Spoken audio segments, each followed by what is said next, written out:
영화 모가디슈를 봤습니다. 일단 재미있었습니다. 좀 아쉬운 점도 있지만 그 스케일이나 만듦새는 훌륭했고 유명한 깻잎신 등 명장면들은 분단된 나라를 살아왔던 한 관객의 가슴을 저리게 하기에 충분했다고 생각합니다.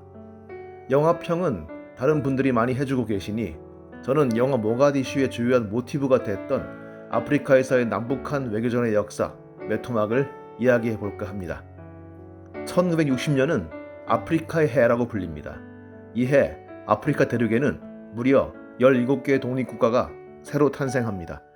1월 1일 카메룬을 시작으로 토고, 마다가스카르, 베냉, 가봉, 나이지리아, 코트디부아르, 중앙아프리카 공화국, 그리고 영화 모가디슈의 모델이 된 소말리아 등 그야말로 우후죽순같이 독립국가가 섰죠. 이렇게 생겨난 독립국가들은 당연히 유엔에 가입을 하고 유엔 회원국으로서 한 표를 얻게 되죠. 아울러 남북한에 사활을 건 외교전의 표적이 됐습니다. 아프리카 외교에서 우위를 점했던 건 북한이었습니다. 제국주의 국가들의 착취를 받았고 피 어린 독립투쟁을 치르기도 했던 아프리카 국가들에게 반제국주의를 내세운 북한은 정치적 우위를 차지할 수 있었고 남한에 비해 우월했던 경제력으로 푸짐한 원조를 안기며 아프리카 국가들의 환심을 샀습니다. 영화 모가디슈에서 북한 대사관이 필사적으로 구원을 요청했던 건 이집트 대사관이었습니다. 북한은 1963년 이집트와 수교했는데 이후 북한은 이집트와 군사 동맹에 가까운 협력 관계를 유지해왔죠. 북한은 이른바 미제의 앞잡이 이스라엘에 맞선 이집트의 전쟁을 적극 지원했고 1973년 발발했던 제4차 중동전에는 북한 인민군이 군사 고문단으로 또 공군 파일럿으로 직접 참전하기도 했습니다. 당시 이집트 공군 참모총장이 호스니 무바라크, 후일의 이집트 대통령이었습니다. 그는 북한이 얼마나 고마웠던지 김일성 북한 주석에게 이런 약속을 하죠. 당신이 살아있는 동안에는 남한과 수교하지 않겠소. 그 약속은 지켜집니다. 한국과 이집트 수교는 1994년 김일성 사후 1995년에야 이루어집니다.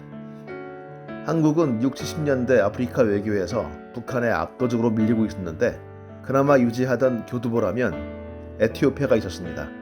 아시다시피 에티오피아는 6.25 참전국이고 그 나라 셀라시의 황제가 한국을 방문한 바도 있죠. 그런데 이 나라가 좌익 쿠데타로 뒤집히면서 분위기가 바뀝니다. 좌익 성향의 맹기스투 대통령은 북한을 방문하여 돈독한 우위를 다졌고 북한은 2억 달러가 넘는 원조를 약속합니다. 그리고 말하죠.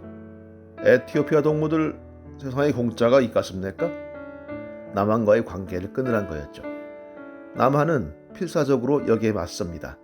한국 정부는 1984년 7월 뜬금없이 에티오피아산 소금 3만 톤을 수입하기로 결정합니다. 본디 한국 정부는 별 관심이 없었고 이 거래를 무산시키려 했는데 에티오피아 주재 한국 대사가 아우성을 보냅니다. 한국과 무역거래 중지, 무역관 폐쇄, 국제기구 근무 한국인 추방 등의 조치가 있을 수 있습니다. 이것만 되면 현상 유지가 가능할 것 같습니다. 결국 소금은 수입됩니다. 좀 눈물겹죠. 1960년 아프리카의 해 8월 17일 가몽이라는 나라가 프랑스로부터 독립했습니다. 이 가봉은 비동맹 노선을 표방하면서도 프랑스와 밀접한 친서방적 면모도 지니고 있었기에 우리 아프리카 외교의 교두보로 떠올랐죠. 가봉의 장기 집권자 오마르 봉고 대통령이 국빈으로서는 최다 한국 방문 기록의 주인공이 되는 것은 바로 이 지점에서 비롯된 것입니다. 그는 1975년, 84년, 96년, 그리고 2007년 이렇게 4번씩이나 한국을 방문했습니다. 1975년의 첫 방문에서 가봉 대통령은 가히 거국적인 환영을 받습니다. 가봉이 1974년 북한과도 수교한 마당에 그 대통령을 국빈으로 모신 것은 일종의 외교적 승리였기 때문이죠. 공항에는 정관재계 인사 1,400명이 출동해서 봉고 대통령을 맞이했습니다. 연도에는 수십만의 시민이 동원돼 듣도 보도 못한 나라의 대통령에게 뜨거운 환영의 깃발을 펄럭였습니다. 무려 국립서울대학교가 그에게 명예박사학위를 줬고 경희대학교 의료원에서는 보약을 안겨주었으며 가봉 수도에는 15층짜리 백화점을 지어주기도 했습니다. 그리고 기아 자동차에서 개발한 신형 승합차에는 봉고의 이름을 붙이기도 했습니다. 정말 승합차 봉고가 그 가봉 대통령 봉고의 이름일까 의문도 많고 그를 부정하는 주장도 있습니다. 하지만 2007년 마지막으로 방문했던 봉고 대통령이 직접 그 사실을 확인해 주었습니다. 노무현 대통령의 환영사에 이은 답사에서 한국 첫 방문은 박정희 대통령 초청으로 이루어졌으며 내 이름이 한국의 한 미니버스에 붙여졌다고 밝힌 겁니다. 1982년 8월 17일 가봉의 독립기념일에 전두환은 아프리카 4개국 순방을 떠났습니다. 순방 기간 중 가봉에 도착해서 의장대 사회를 받던 전두환의 얼굴은 곧 흑빛으로 변합니다. 가봉 군악대가 연주하는 곡이 애국가가 아니었던 겁니다. 그건 북한 애국가였습니다. 사실을 처음 알아차린 건 장세동 안기부장이었습니다. 그는 달려나가 군악대 지휘자의 지휘봉을 내리쳤습니다. 전두환은 천불 맞은 짐승처럼 흥분했다고 합니다. 이때를 목격한 당시 외교관 배상길에 따르면 전두환은 수행원들이 접근할 수 없을 만큼 격노했고 가봉 방문 취소하고 돌아가자고 우겼다고 합니다. 그렇게 된다면 양국의 외교관계는 결렬 수준이 되고 그나마 아프리카의 교두보가 펑크날 것은 뻔한 일.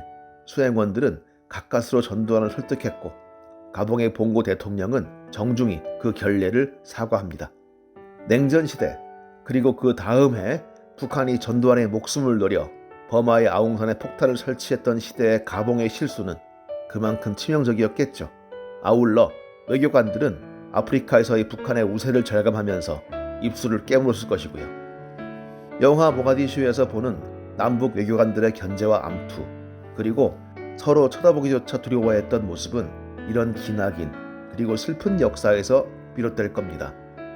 모가디슈에서 힘 합쳐 빠져나온 남북 외교관들은 통일되면 만나자고 약속했다는데 그 후 그들은 한 번도 다시 만나지 못했습니다.